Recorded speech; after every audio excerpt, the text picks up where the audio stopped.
హామీలు ఆ హామీలను ఎలా ఎదురబడ్డారు అనేటువంటిది స్పష్టంగా చెప్పడం జరిగింది.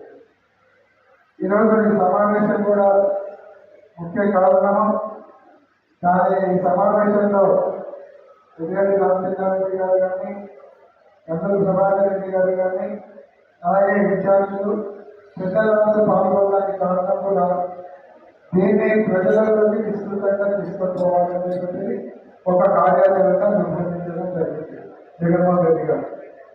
మొన్న మాకు ఇన్ఛార్జీలు, జిల్లా పరిషత్ ప్రెసిడెంట్లు, కోఆర్డినేటర్లు అందరి పార్లమెంట్ ఇన్ఛార్జీల సమావేశంలో జగన్మోహన్ రెడ్డి గారు స్పష్టంగా చెప్పడం జరిగింది. ఇది ప్రజలలోకి తీసుకొని పోవాలి కాబట్టి దాన్ని వివిధ స్థాయిలలో ఏ రకంగా చేయాలి అనేటువంటిది మన షెడ్యూల్ కూడా ఇవ్వడం జరిగింది. కాబట్టి ఆ షెడ్యూల్ కూడా మీకు వివరించడం జరుగుతుంది. ఆ షెడ్యూల్ ఇన్ఛార్జీలందరూ కూడా ఆ రోజు ఉన్నారు, వాళ్ళు విన్నారు. కానీ ఇది ఇక్కడ ఉన్నటువంటి మండల పార్టీ ప్రెసిడెంట్ కానీ, ఎంపీటీసీలు అందరూ కూడా సంబంధించినటువంటి ప్రోగ్రాం కాబట్టి ఇది మీకు అందరికీ తెలియజేయాలనేది ముఖ్య ఉద్దేశం.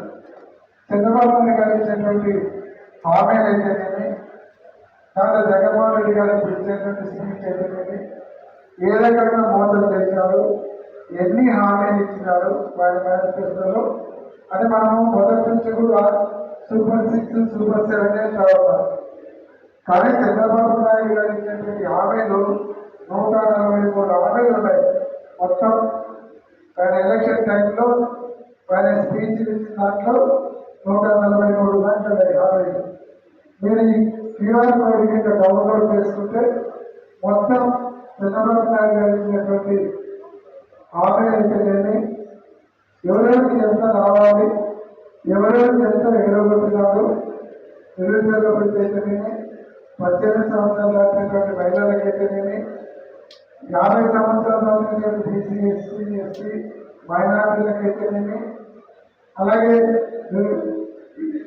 రైతులకు రైతు భరోసా నిర్ణయిస్తున్నటువంటి కేంద్ర ప్రభుత్వం ఇచ్చేది కాకుండా ఇవ్వాల్సినటువంటి 20,000 అయితేనేమి, ఇట్లా ఏ హామీలు అయితే ఎంత మంది ఎగరగొట్టారు, స్టేట్ వైడ్గా ఎంతమైనా ఇవ్వాల్సిందండి, ఎన్ని వేల కోట్లు ఇవ్వకుండా ఎగరగొట్టారు అనేది ఈ క్యూఆర్ కోడ్ మీరు డౌన్లోడ్ చేసుకుంటే మొత్తం ఇన్ఫర్మేషన్ వస్తుంది. మీకు జిరాక్స్లు కూడా ఇవ్వడం జరిగింది. ఇంకా ఏదైనా తక్కువ ఉంటే మీకు పోయేటప్పుడు జిరాక్స్ ఇస్తాం, మీరు డౌన్లోడ్ చేసుకోవచ్చు. ఒకటే జిరాక్స్ మీరు 5-6 మంది కూడా డౌన్లోడ్ చేసుకోవచ్చు. కాబట్టి ఇది చాలా ప్రాముఖ్యమైనటువంటి సబ్జెక్టు. దీన్ని ప్రజలలో తీసుకోవాలి. కొంతమంది మాట్లాడినప్పుడు ఇప్పుడే ఎలక్షన్లు లేవు కదా, 4 సంవత్సరాలు ఉన్న ఎలక్షన్లు, ఇప్పటి నుంచే మనం ఇంత రిస్క్ తీసుకోవాలా, ఇంత కష్టపడాలా, ఇంత పని చేయాలని చాలా మంది మనుషులు మాట్లాడుతున్నారు. నాతో మాట్లాడినప్పుడు కూడా కొంతమంది అభిప్రాయం వెళ్ళలేదు. కానీ మనం ఇక్కడ గమనించాల్సింది ఏమంటే, మనం ఈ కార్యక్రమం అంతా పూర్తి చేసి ప్రజలలో తీసుకుపోయేసరికి దాదాపుగా 4-5 నెలలు పడతాయి. అంటే డిసెంబర్ దగ్గర నవంబర్, డిసెంబర్ ఉంటాయి. కానీ వచ్చే సంవత్సరం మార్చిలోనే మనకు మార్చి, ఏప్రిల్ సర్పంచ్ ఎలక్షన్లు కావచ్చు, లేదంటే మున్సిపల్ ఎలక్షన్లు కూడా ఈ కార్యక్రమం 5-6 నెలల్లో కూడా వస్తాయి. కాబట్టి ఆ ఎలక్షన్లకి ఇది చాలా పనిచేస్తుంది.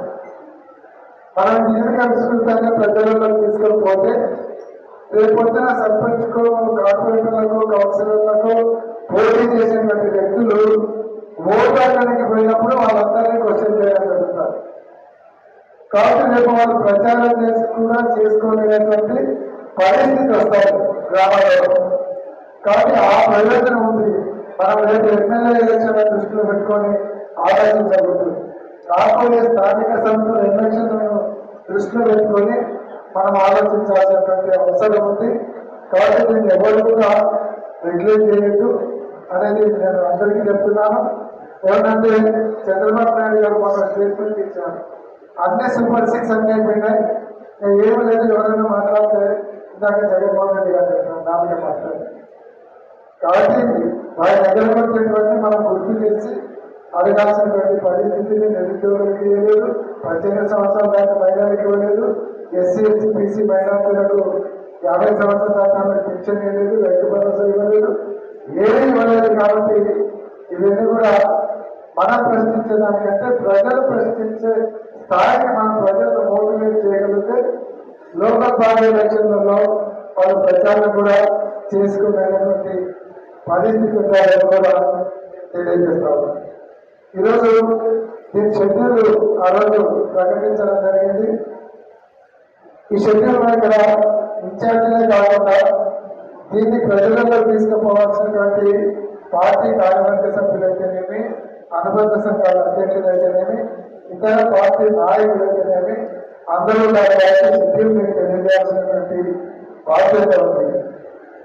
మొదటి దశ జూలై 3వ తేదీ లోపు, అంటే ఈరోజు మనం పెట్టిన మీటింగ్ 3వ తేదీ లోపల జిల్లా స్థాయిలో ఈ క్యూఆర్ కోడ్ను లాంచ్ చేసి దీంట్లో పాల్గొనవలసిన వాళ్ళు జిల్లా స్థాయి సమావేశంలో రీజనల్ కోఆర్డినేటర్లు, జిల్లా పార్టీ పార్లమెంట్ నియోజకవర్గ పరిశీలకులు, ఎంపీ ఎమ్మెల్యే ఎమ్మెల్సీలు, పార్లమెంట్ అసెంబ్లీ నియోజకవర్గ సమన్వయకర్తలు, జిల్లాలోని మండల పార్టీ అధ్యక్షులు, ఇతర కీలక పదవులు ఉన్నటువంటి వాళ్ళు పాల్గొనాలి. ఈరోజు మీరందరూ పాల్గొన్నారు. మనది మొదటి దశ అయిపోయింది. రెండో దశలో నియోజకవర్గ స్థాయిలో జరగాలి. నియోజకవర్గ స్థాయిలో పార్టీ శాసనసభ్యులు కానీ, అసెంబ్లీ నియోజకవర్గ సమన్వయకర్త కానీ నియోజకవర్గ విస్తృత స్థాయి సమావేశం ఏర్పాటు చేసి కీలకమైనటువంటి నాయకులు అందరూ హాజరు కావాలి. మండల పార్టీ అధ్యక్షులు, స్థానిక సంస్థల ప్రజాప్రతినిధులు, సర్పంచులు, అనుబంధ విభాగాల అధ్యక్షులు, అలాగే కమిటీ సభ్యులు హాజరు కావాలి. దీనికి జిల్లా పార్టీ అధ్యక్షుడిగా ప్రతి నియోజకవర్గానికి నేను కూడా హాజరు కావాలి. నేను కూడా ఖచ్చితంగా ప్రతి నియోజకవర్గ సమావేశానికి నేను కూర్చున్నాను. గౌరవ ఇన్ఛార్జీలు, శాసనసభ్యులు అందరూ ఇక్కడ ఉన్నారు. మీరందరూ కనుక ఇప్పుడే ఆలోచించి ఒక డేట్ ఫిక్స్ చేసినారంటే మనం షెడ్యూల్ ఇక్కడ తయారు చేసుకొని దాని ప్రకారం ముందర పెట్టడానికి అవకాశం. ఇక మూడో దశ నేను మండల స్థాయి విస్తృత సమావేశం ఏర్పాటు చేయాలి. మండల స్థాయి విస్తృత సమావేశంలో మండల పార్టీ అధ్యక్షత జరుగుతుంది. స్థానిక ప్రజా సమావేశ ప్రతినిధులు, సర్పంచులు, అనుబంధ విభాగాల అధ్యక్షులు, అలాగే కమిటీ సభ్యులు హాజరవ్వాలి. ఈ మండల స్థాయి సమావేశానికి ఇన్ఛార్జీలు కానీ, శాసనసభ్యులు కానీ ఖచ్చితంగా హాజరు కావాల్సినటువంటి అవసరం ఉంది. ప్రతి మండల స్థాయి సమావేశానికి ఇన్ఛార్జీలు, ఎమ్మెల్యేలు హాజరు కావాలనేది కూడా కోరుతా ఉన్నాం. అలాగే దాని తర్వాత ఇది 13వ తేదీ లోపల అయిపోవాలి. 4వ విడత 13 నుంచి 20 తేదీ లోపల మండల స్థాయి సమావేశాలు అయిపోవాలి. 4వ విడత జూలై 21 నుంచి ఆగస్టు 4వ తేదీ లోపల గ్రామ స్థాయిలో కార్యక్రమాలు నిర్వహించాలి. దీనికి మండల పార్టీ అధ్యక్షులు, మండల జిల్లా జెడ్పీటీసీ సభ్యులు, మండల ఎంపీపీలు దీన్ని బాధ్యతగా తీసుకొని ప్రతి గ్రామంలో మీరు వెళ్ళి ఈ క్యూఆర్ కోడ్ డౌన్లోడ్ చేయించి అక్కడ చిన్న గ్రామ సభలాగా పిలుచుకొని వాళ్ళందరి సమక్షంలో జగన్మోహన్ రెడ్డి గారి స్పీచ్ ఇవ్వడమే కాకుండా ఏదైతే మనకు ఇచ్చినటువంటి ఈ మేనిఫెస్టోలో చంద్రబాబు నాయుడు సంతకం పెట్టించినటువంటి బాధ్యతలన్నీ కూడా వాళ్ళు చూపించి దీని ప్రజలలోకి మన గ్రామ కమిటీలు ప్రజలతో తీసుకుపోయేలాగా అక్కడ మోటివేట్ చేసే రకంగా పార్టీ జగన్మోహన్ రెడ్డి గారు ఈ షెడ్యూల్ను తయారు చేయడం జరిగింది. కాబట్టి ఈ షెడ్యూల్ అందరూ కూడా మనమందరం కూడా ఫాలో కావాలి. ఎందుకంటే చంద్రబాబు నాయుడు గారికి ఒకటి మాత్రం ఇచ్చి అది తల్లికి వందనము 87 లక్షల మంది అంటే కేవలం 54 లక్షల మందికి ఇచ్చి అంతా అయిపోయిందని చెప్తారు. మిగతా ఇవ్వకుండా ఇచ్చినామని చెప్తున్నారు. కాబట్టి దీన్ని తీసుకుపోతే స్థానిక సంస్థల ఎలక్షన్లలో మనకు చాలా ఉపయోగపడుతుంది అనేది చెప్పచ్చు. ఎందుకంటే చంద్రబాబు నాయుడు గారు చేసినటువంటి షోపుటం చూస్తే ఎక్కడ లేనటువంటి నవ్వుకుంటూ కాదు. మన గతంలోనే ఒకటే వాళ్ళు శిక్షణాలు పంపించారు. వాళ్ళ బంధువు 2020 డిసెంబర్ 8వ తేదీన చనిపోయింది. ఒక వాళ్ళంతా చనిపోయింది కనుక డిసెంబర్ 8వ తేదీ 2020లో చనిపోయింది. వాళ్ళకి సర్టిఫికేట్ వచ్చింది. మొన్న యోగాలో పాల్గొనేందుకు నీకు ధన్యవాదాలు, నిన్ను తెచ్చుకుంటూ ఒక సర్టిఫికేట్ పంపిస్తున్నామని 5 సంవత్సరాల కింద చనిపోయినటువంటి వాళ్ళకు ఒక అప్లికేషన్ సర్టిఫికేట్ పంపించారు. అదే కాకుండా తల్లికి వందనము మనం చూసాం పేపర్లో, ఒక ఇంటికి వచ్చి 120 మంది కట్టొచ్చింది. అంటే ప్రజలు గాంధారికి 100 మంది కొడుకు కమలు ఉంటున్నారన్నారు, కానీ ఈమె కూడా గాంధారం అంటే ప్రజాన్ని కట్టింది 120 మంది కొడుకులు ఉండాలని వచ్చింది. అంటే ఇట్లా తప్పుడు తరగంగా మోసపూరితంగా చంద్రబాబు నాయుడు గారు చేసేటువంటి మోసాన్ని ప్రజలలో తీసుకుపోవడానికి జగన్మోహన్ రెడ్డి గారు ఈ కార్యాచరణను స్టార్ట్ చేయడం జరిగింది. రాజకీయ ప్రసంగం చేస్తే కష్టంగా చాలా మంది వంటలు ఉన్నారు మాట్లాడేవాళ్ళు. అందరూ కూడా నేను మనం చేసేది అందరూ కూడా క్లుప్తంగా మాట్లాడి ప్రజలు మనకు ముఖ్య అతిథిగా వచ్చినటువంటి రామచంద్రారెడ్డి గారికి తగిన సమయం ఇచ్చేలాగా అందరూ కూడా క్లుప్తంగా ముగించాలని మీకు అందరికీ నేను మనం చేస్తున్నాను.